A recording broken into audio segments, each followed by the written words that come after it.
உறவுகள் அனைவருக்கும் ஒரே ஒரு கேள்வி கேட்குறேங்க. மாமியார்னா பாண்டியன் ஸ்டோர் கோமதி மாதிரி வேணுமா, இல்லை அழகு அழகு ராஜலட்சுமி மாதிரி வேணுமா அப்படிங்கிறத கமெண்ட்ஸில் சொல்லிடுங்க ஃப்ரெண்ட்ஸ்.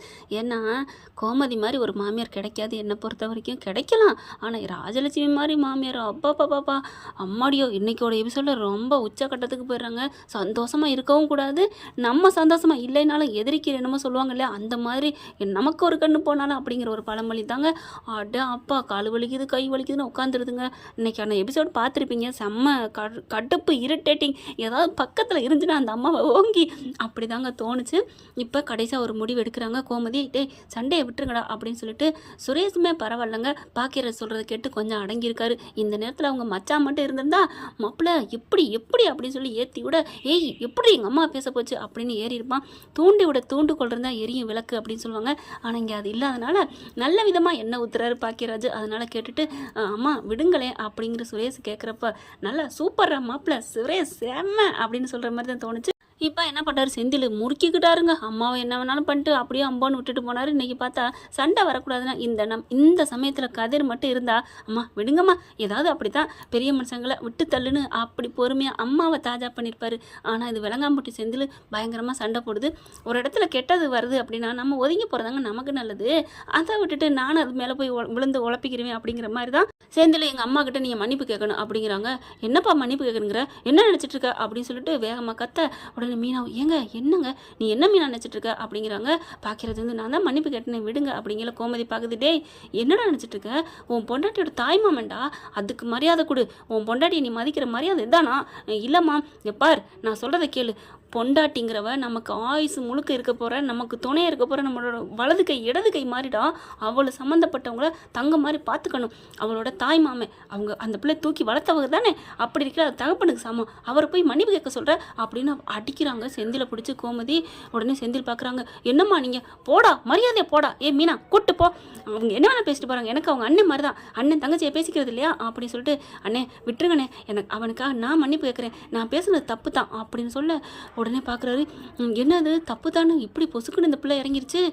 மீனா என்னம்மா உன் மாமியார் இவ்வளோ நல்லவங்கள இருக்காங்க, அவங்களுக்குமே மனசு மாறிடுது.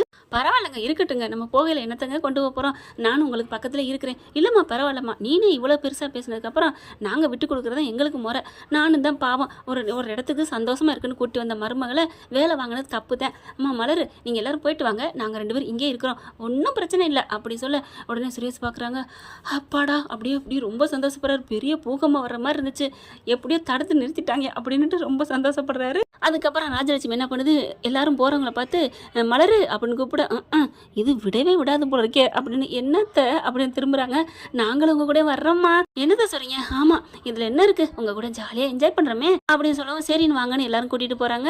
ஆனால் சுரேஷ் வந்து கோமதியை பார்த்துட்டு, அம்மா ரொம்ப தேங்க்ஸ்மா, பெரிய சண்டையை நீங்கள் தடுத்து நிறுத்திட்டீங்க, இதில் என்னப்பா இருக்குது, எனக்கு உங்கள் அப்பா சொன்ன மாதிரி இந்த வயசு அந்த வயசுலாம் இல்லைப்பா, ஜாலியாக இருக்கிறதுக்கு வயசு என்னப்பா வித்தியாசம், மனசு ஃப்ரீயாகும் தெரியுமா, எங்கள் வீட்டில் எல்லாருமே நல்லா இருப்போம், எப்போவுமே கலகலன்னு தான்ப்பா இருப்போம் அப்படிங்கிறாங்க. சரி வாங்க, வந்த இடத்துல இதுவும் கேட்டுட்டு ஏதாவது பிரச்சனை வந்துடும் அப்படின்னு சொல்லிட்டு மீனா இழுத்துட்டு போகுது. அவங்க ஜோடியாக எல்லாரும் என்ஜாய் பண்ணுறாங்க, போட்டிங் போகிறாங்க, அதான் போட்டிங் இல்லைங்க, ராட்டனம் போகிறாங்க, எல்லாத்துலேயுமே சூப்பராக ஜாலியாக என்ஜாய் பண்ணிட்டு இருக்காங்க. இதுக்கு நடுவில் இங்கே ராஜேஸ்வரி அம்மா இருக்காங்களா, ராஜி அம்மா ஃபோன் பண்ணுறாங்க ராஜிக்கு. ராஜியோட அம்மா ஃபோன் அடிக்கிறத பார்த்தோன்னே, அம்மா அம்மா எனக்கு அடிக்கிறாங்க அப்படின்னு ஆச்சரியத்தோட வேகமாக அட்டன் பண்ணி, பேசிடி அப்படிங்கிறது கோமதியும். அம்மா அப்படின்னு சொல்ல, என்னடி நல்லா இருக்கியா, என்ன இவ்வளோ அம்மாங்கிற, அம்மா எனக்கு நீ ஃபோன் பண்ணுவேன் நான் நினைக்கவே இல்லைம்மா அப்படிங்கிறது ராஜி. உடனே என்னடி நல்லா இருக்கில்ல, நீ நல்லா இருப்ப, உனக்கு நல்லா இருக்க நான் சொல்ல வேணும், என்னம்மா நான் நல்லா இருக்கேன் நீ நல்லா இருக்கேன்னு கேட்குறேன். என்னடி சொல்கிறேன், உன் புருஷன் உன் கூட இருக்கல, உனக்கு நல்லா இல்லாமையா போயிடுவேன். என்னது என் புருஷன் என் கூட இருக்காரா, யாருமா சொன்னது என் புருஷன் என் கூட இருக்காருன்னு அப்படி கேட்க, என்னடி தம்பி தான் சொன்னிச்சு உன் கூட தான் இருக்கேன்ட்டு, என்னம்மா சொல்கிறீங்க, எப்போ சொன்னார், அவர்கிட்ட ஃபோன் பண்ணேன்டி, உன் பரீட்சைக்கு என்னண்டு ஏதுன்னு கேட்கணும், இருக்க முடியலன்னு அவர் அங்கே வந்தேன்னு சொன்னாருடி அப்படின்னு சொன்னோன்னே ஒரு மாதிரி ஆகுறாங்க. என்னம்மா சொல்கிற, அவர் என் கூட வந்தாரா, இல்லையம்மா, கூடவே அப்பா வந்திருக்கான முடி, என்னம்மா சொல்கிற, ஆமாடி உன் அப்பா உன்னை பார்க்கணும்னு சொல்லி கதிர் தான் கூட்டிகிட்டு வந்திருக்காராம், உன்னை பார்க்க வந்தால் உங்க கூட தான் இருக்குன்னு சொன்னாங்களே, என்னம்மா எனக்கு ஒன்றும் புரியவே இல்லையே அப்படிங்கிறாங்க. சும்மா விளையாடாதடி நீ பார்த்துக்கோ அப்படின்னு ஃபோனை வைக்கிது. அது ஒரு பக்கி. இங்கே ராஜி என்ன பண்ணுறாங்க, அத்தை அவங்க அண்ணனும் உங்கள் பிள்ளையும் இங்கே வந்திருக்காங்களாம் அப்படி சொல்ல, என்னம்மா சொல்கிறேன், நான் பரிச்சை எழுதுனது நல்லா எழுதிருக்கேன்னா ஆல் த பெஸ்ட் சொல்கிறதுக்கு வந்திருக்காங்களாம். எங்கள் அப்பாவுக்கு என்னை பார்க்காம இருக்க முடியலன்னு இங்கே வந்திருக்காங்கன்னு சொல்கிறாங்க. நான் தான் சொன்னேன்ல அவரை நான் பார்த்தேன்னு யாருமே நம்பலை அப்படிங்கிறாங்க ராஜி. சரிம்மா அப்போ நீ சொன்னால் அவன் ஏன் பொய் சொல்லணும், குண்டுக்குள்ளே இருக்கோம்ல சொல்கிறான்.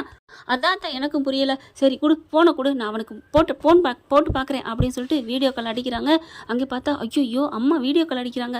என்னம்மா பண்ணுறது, நீ அட்டன் பண்ணால் மாட்டிக்குவியே, ஒன்றும் புரியல. இப்போ நான் வெளியில் இருக்கேன்னு சொன்னாலும் அந்த இடம் லொக்கேஷன் கேட்பாங்க, அதையும் பார்த்துக்குருவாங்க. குன்னக்குடி இல்லைன்னு தெரிஞ்சிடும். இப்போ என்ன பண்ணலாம், பக்கத்தில் ஒரு ஆஸ்பத்திரிக்கு வந்தேன்னு சொல்லிக்குவோம் அப்படிங்கிறாங்க. ஆஸ்பத்திரிக்கு வந்து நம்ம தான் வெளில வந்துட்டோமே, ஐயோ இப்போ என்ன பண்ணுறது அப்படின்னு சொல்லிட்டு உங்களுக்கு ஒரு மாதிரியாக இருக்குது.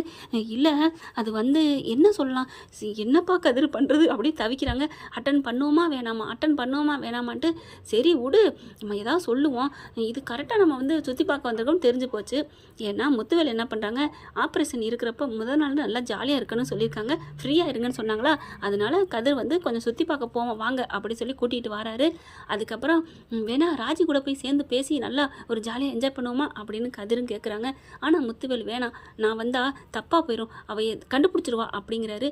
எப்படி மாமா கண்டுபிடிப்பாங்க, அத்தைக்கிட்டே பேசியாச்சு, ராஜிக்கிட்ட பேச மாட்டோமா என்ன அப்படி சொல்ல, ஆமாம் இல்லை கரெக்டாக இருக்கே அப்படின்னு சொல்லிட்டு சரி நம்ம அட்டன் பண்ணி பேசுவோம், நம்ம இங்கே வந்த விஷயத்த சொல்லுவோம் அப்படிங்கிறாங்க முத்துவேலு. அதே மாதிரி பேசி முடிக்க இங்கே இதெல்லாம் நடக்க கோமதி வீடியோ கால் அடிக்காமல் கட் பண்ணிவிட்டு அதாவது திருப்பி இவங்க நார்மல் கால் அடிக்கிறாங்க. நார்மல் கால் அடிச்சோன்னா என்னடா வீடியோ கால் வராமல் நார்மல் கால் வர்ற, வீடியோ கால் வாடா அப்படிங்கிறாங்க. சரி வீடியோ கால் இங்கே சரியாக தெரியல அதனால தான் நான் நார்மல் கால் அடித்தேன் அப்படிங்கிறாங்க. சரிடா இப்போ எங்கடா இருக்கிற அப்படி சொல்ல, இதுங்க பார்த்தா ராஜி அதுக்குள்ளே பார்த்துருது. அத்தை இங்கே பாருங்க அப்படி சொல்ல, என்னடி அப்படிங்கிற இங்கிட்டு பார்க்குறாங்க. ஐயோ சொன்ன மாதிரி கதிர் அண்ணன் அப்படியே எல்லாரும் ஓடி வராங்க. அண்ணே என்னண்ணே அப்படின்னு சொல்லி கிட்டக்க வராங்க. கதிர் என்ன அப்படின்னு கேட்க, இல்லை ராஜியோட பரிச்சை எழுதுறதுக்காண்டி பார்க்கணும்னு சொன்னார் அதனால தான் வந்தோம், அப்புறம் ஏன்டா என்கிட்ட போய் சொன்னேன், இல்லை உங்களுக்கு சஸ்பென்ஸ் கொடுக்கலான்னு வந்தோம் அப்படின்னு கதிர் அப்படியே போய் சொல்கிறாரு.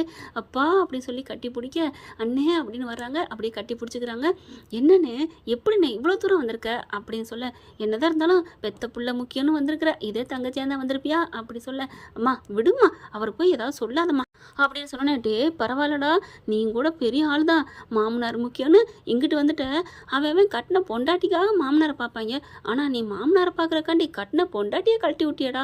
அம்மா என்னம்மா நீங்கள் வேற, அவ ஏற்கனவே எரிஞ்சுக்கிட்டு நிற்கிறாங்க பாரு அப்படியே ராஜி முறைக்கிறாங்க. ஏய் முறைக்காத அப்படின்னு கதிர் சொல்லையிலே முத்துவேல் என்ன பண்ணுறாரு, ராஜி நீ ஏமா அவரை முறைக்கிற, அவர் மாதிரி ஒரு மனுஷன் உனக்கு புருஷனை கிடைக்க நீ கொடுத்து வச்சிருக்கணும் அப்படிங்கிறாங்க. அங்கே அவங்க வீட்டாளுங்க எல்லாருமே வந்துடுறாங்க. எல்லாரும் வந்த கூட என்னாச்சு ஏதாச்சு அப்படின்னு பார்க்க, அப்போ தான் முத்துவேல் பார்க்குறாரு, இல்லை என் பொண்ணு மேலே எனக்கு கொஞ்சம் பாசம் அதனால தான் வந்தேன் அப்படிங்கிறாங்க. கதிர்கிட்ட ராஜி வராங்க. உண்மையிலே என்னோட பரீட்சை எக்ஸாமுக்காக தான் எங்கள் அப்பா வந்தாரா, உண்மையை சொல்லு கதிர், உண்மையை சொல்லு, இதில் வேறு ஏதாவது இருக்கா அப்படிங்கல. ஒன்றும் இல்லை ராஜி சும்மா தான் உன்னைய பார்க்கத்தான் கூப்பிட்டு வந்தேன் அப்படிங்கிறாங்க. ஆனால் ராஜி மோப்பம் பிடிக்கிறாங்க.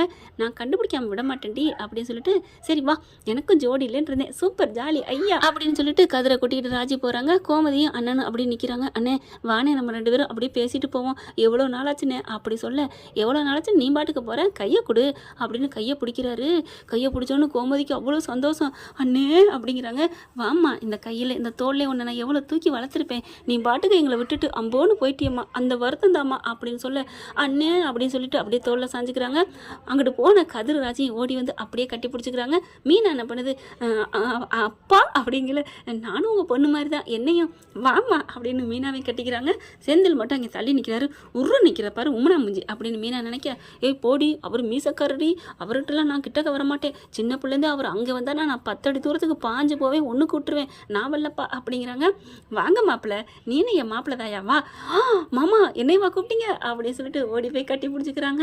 என்ன ஃப்ரெண்ட் எப்படி போனால் நல்லா தானே இருக்கு, பார்க்கலாம் என்ன நடக்க போகுதுன்னு. இதை பற்றி உங்களுக்கு பிடிச்சிருந்துச்சுன்னா உங்கள் பொண்ணான கையில் லைக்கை போட்டு சப்ஸ்கிரைப் பண்ணி ஆதரவு கொடுங்க அன்பு உறவுகளே. Thank you friend. இந்த வீடியோ உங்களுக்கு பிடிச்சிருந்தா தயவு செய்து லைக் பண்ணுங்க. இன்னும் அப்டேட்ஸ்க்காக சேனலை சப்ஸ்கிரைப் பண்ண மறக்காதீங்க. நம்ம கிட்ட இருக்க எல்லா சேனல்ஸோட லேட்டஸ்ட் வீடியோ அப்டேட்ஸ்க்காக மேல ரைட் சைடுல காட்டுற லிங்கை கிளிக் பண்ணி வாட்ஸ்அப் குரூப்ல ஜாயின் பண்ணுங்க. உங்களிடம் விடைபெறுவது நான் உங்கள் மெஹர்.